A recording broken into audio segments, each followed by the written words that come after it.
Hi, my name is Michelle McCormick. I'm here to talk to you tonight about the biggest problem facing humans in the 21st century.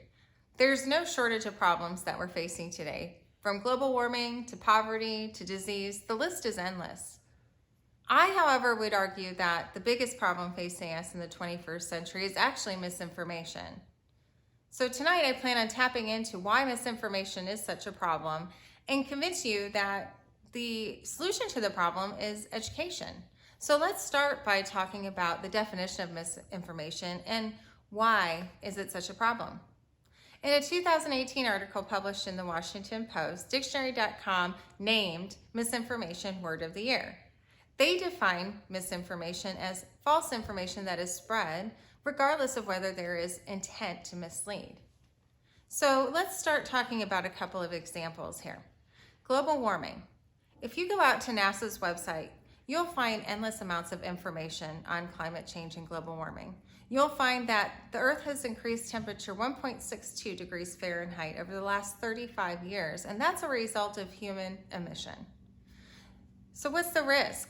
Well, the risk is that if this information is not true, which is what some corporations would lead you to believe, then we do nothing.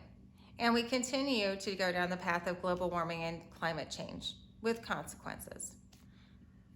Moving on to vaccines cause autism. We're all familiar with this one.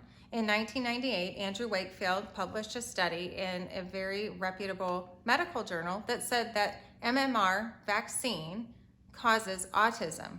Well, of course, parents, after hearing that news, they did not want to go out and vaccinate their children. So what's the risk here?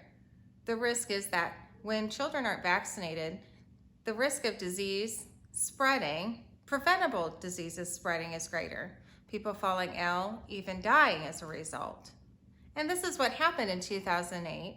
The UK, Austria, Italy, Switzerland all saw a resurgence of measles, all because this study was published and we believed it. Yet there have been countless studies to refute his claims. So now that we've talked about what misinformation is and why it's a problem, I'd like to focus on a possible solution to the problem. I believe that the solution to the problem lies with education. Now, education's formal definition is the process of receiving or giving instruction, especially at a school or college. But my definition of education for tonight is critical thinking. So as a student in sociology and psychology, there's a great deal of emphasis placed on the importance of critical thinking and how to go about critical thinking. According to one of my texts, most of our thoughts and decisions are impulsive and emotional, but critical thinking is about gaining knowledge and problem solving. Taking time to view an issue from this perspective by recognizing our tendencies towards choosing comfort over truth will help us to stop the spread of misinformation. Consider my previous examples of global warming and vaccinations causing autism. If we did our research and we learned all the facts and we understood the issue, would we understand that global warming is in fact a real thing and that something needs to be done to help us slow the spread? Or that vaccinations don't actually cause autism and we could encourage a parent who's possibly not going to have their child vaccinated because they're afraid they're going to get autism. And we can just stop that spread of information. And I know that there's some of you out there who disagree that misinformation is not a problem, or maybe you agree that it's a big problem, but that education is not a solution. And education may not be the only solution to the problem, but it is a really great place to start.